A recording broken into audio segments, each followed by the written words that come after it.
नमस्कार दोस्तों, स्वागत है आप सभी का आपके अपने यूट्यूब चैनल साफ जीनियस पर। आज मैं आप लोगों के लिए साइंस के मोस्ट इम्पोर्टेंट 25 क्वेश्चन इस वीडियो में लेकर आया हूं।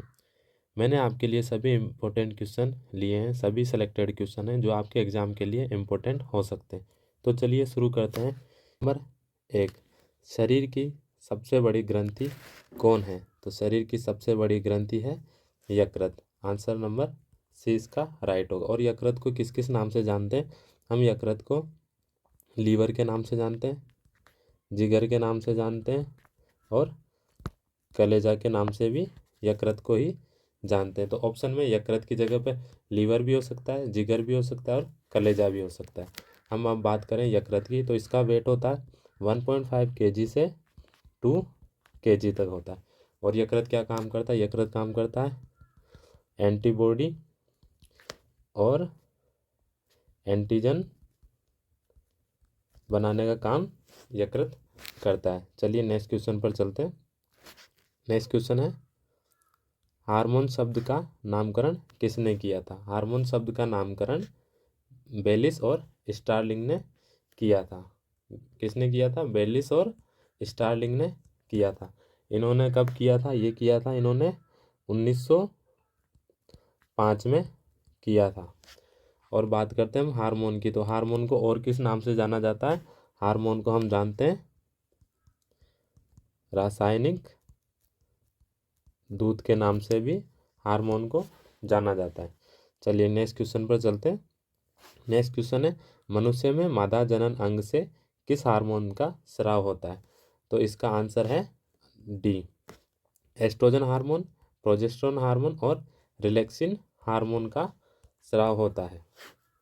नेक्स्ट क्वेश्चन है, मनुष्य में ऐच्छिक गतियों का नियंत्रण किसके द्वारा किया जाता है? तो मनुष्य में ऐच्छिक गतियों का नियंत्रण सेरिब्रम के द्वारा किया जाता है। और सेरिब्रम को हम और किस नाम से जानते हैं? सेरिब्रम को हम प्रमस्तिष्क के नाम से भी जानते हैं। तो ऑप्शन में सेरिब्रम की जगह प्रमस्तिष्क भी हो सकता है। और ये प्रमस्तिष्क है या सेरिब्रम है, ये मानव मस्तिष्क का सबसे बड़ा भाग होता है। नेक्स्ट क्वेश्चन पर चलते हैं। शरीर का तापक्रम कहाँ नियंत्रित होता है? तो शरीर का तापक्रम है वो हाइपोथैलेमस में नियंत्रित होता है। और ये एग्जाम के लिए इम्पोर्टेंट क्वेश्चन है। क्वेश्चन नंबर 6, अमीबा में भोजन का अंतर्ग्रहण किसके द्वारा होता है? तो अमीबा में भोजन का अंतर्ग्रहण है वो कूटपाद के द्वारा किया जाता है। क्वेश्चन नंबर 7, निम्न में से कौन सा एंजाइम लार में पाया जाता है? और ये एग्जाम के लिए बहुत इंपॉर्टेंट क्वेश्चन है। कौन सा एंजाइम पाया जाता है? तो आंसर है इसका टाइलिन एंजाइम पाया जाता है। क्वेश्चन नंबर 8, मछलियों में उत्सर्जित पदार्थ क्या है? तो इसका सही आंसर है अमोनिया। मछलियाँ कौन सा पदार्थ उत्सर्जित करती है? तो आंसर है इसका अमोनिया उत्सर्जित करती है। क्वेश्चन नंबर 9, ऊर्जा उत्पादन के लिए कोशिका प्राय किसका उपयोग करती है? प्राय किसका उपयोग करती है? तो इसका सही आंसर है आंसर नंबर बी, किसका उपयोग करती है? ग्लूकोज का उपयोग करती है। क्वेश्चन नंबर 10, किस अभिक्रिया द्वारा पौधे में ऑक्सीजन बाहरी वातावरण से कोशिका में पहुंचता है? तो इसका सही आंसर है विसरण विधि के द्वारा ऑक्सीजन है जो बाहरी वातावरण से कोशिका तक पहुंचता है। नेक्स्ट क्वेश्चन पर चलते हैं। क्वेश्चन नंबर 11, श्वसन की अभिक्रिया में खाद्य पदार्थों की परिणति क्या है? तो इसका सही आंसर है खाद्य पदार्थों में क्या होता है? विघटन। इसका सही आंसर होगा विघटन। क्वेश्चन नंबर 12, खाद्य पदार्थों का पौधे में स्थानांतरण मुख्य रूप से कौन सा है? तो इसका सही आंसर है सुक्रोज। सुक्रोज के रूप में ही खाद्य पदार्थ है जो पौधों में स्थानांतरण करता है।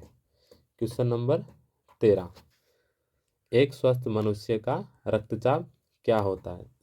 और ये कई बार एग्जाम में पूछा गया है, काफ़ी इम्पोर्टेंट क्वेश्चन है आप लोगों के लिए। तो इसका सही आंसर है 120/80। 80। मनुष्य का सही रक्तचाप या स्वस्थ मनुष्य का रक्तचाप। क्वेश्चन नंबर 14, मनुष्य के मस्तिष्क की सबसे बाहरी झिल्ली कौन सी है, या फिर बाहरी आवरण भी पूछ सकता है कि बाहरी आवरण कौन सा है। तो इसका सही आंसर है सी, ड्यूरामीटर, जो मनुष्य के मस्तिष्क का बाहरी आवरण या बाहरी झिल्ली कहलाता है। क्वेश्चन नंबर 15, मनुष्य में सूंघने की क्षमता को नियंत्रित करता है। तो मनुष्य में सूंघने की क्षमता कौन नियंत्रित करता है? तो इसका आंसर है घ्राणेंद्रिय पालिय, जो मनुष्य में सूंघने की क्षमता को नियंत्रित करता है। क्वेश्चन नंबर 16, मनुष्य में बुद्धि एवं चतुराई का केंद्र कौन सा है? तो मनुष्य में बुद्धि और चतुराई का केंद्र है वो है सेरिब्रम, और सेरिब्रम को हम क्या बोलते हैं? सेरिब्रम को हम बोलते हैं प्रमस्तिष्क। सेरिब्रम का नाम ही है प्रमस्तिष्क। क्वेश्चन नंबर 17 पे चलते हैं। क्वेश्चन नंबर 17 है, रक्त में ग्लूकोज की मात्रा नियंत्रित करता है। तो रक्त में ग्लूकोज की मात्रा को कौन नियंत्रित करता है? इसका सही आंसर है आंसर नंबर डी, इसका इंसुलिन के कारण ग्लूकोज नियंत्रित होता है। क्वेश्चन नंबर 18 पे चलते हैं। ऑक्सीजन है, ऑक्सीजन क्या है? ऑक्सीजन एक प्रकार का एंजाइम है। क्वेश्चन नंबर 19, जैव प्रक्रम के अंतर्गत कौन आता है? जैव प्रक्रम के अंतर्गत ये सभी प्रक्रियाएं आती है, पोषण, उत्सर्जन, श्वसन। तो हमारा आंसर होगा डी, सभी, क्योंकि ये सभी प्रक्रियाएं हैं वो जैव प्रक्रम के अंदर आती है।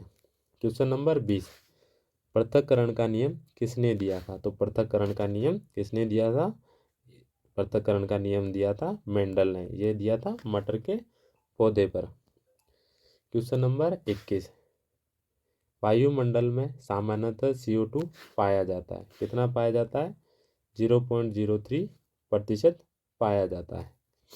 क्वेश्चन नंबर 22, छाया में पनपने वाले पौधों को क्या कहते हैं? छाया में पनपने वाले पौधों को कहते हैं सियोकाइटस। आंसर नंबर सी इसका राइट होगा। क्वेश्चन नंबर 23, मनुष्य में मुख्य श्वसन अंग क्या है? तो मनुष्य में मुख्य श्वसन अंग है वो फेफड़े को माना जाता है। तो ऑप्शन नंबर ए इसका राइट होगा। क्वेश्चन नंबर 24, कौन सी बीमारी श्वसन तंत्र को प्रभावित करती है? तो कौन कौन सी बीमारी प्रभावित करती है? एक तो टीबी प्रभावित करती है और निमोनिया प्रभावित करती है। तो हमारा आंसर नंबर डी राइट होगा, बी और सी, टीबी और निमोनिया। क्वेश्चन नंबर 25, उच्च रक्तचाप की अवस्था को क्या कहते हैं? तो उच्च रक्तचाप की अवस्था को क्या कहते हैं? Hyper tension. उच्च रक्तचाप की अवस्था को क्या कहते हैं? Hyper tension. अगर दोस्तों ये सभी क्वेश्चन आपको पसंद आए हो तो वीडियो को लाइक करें।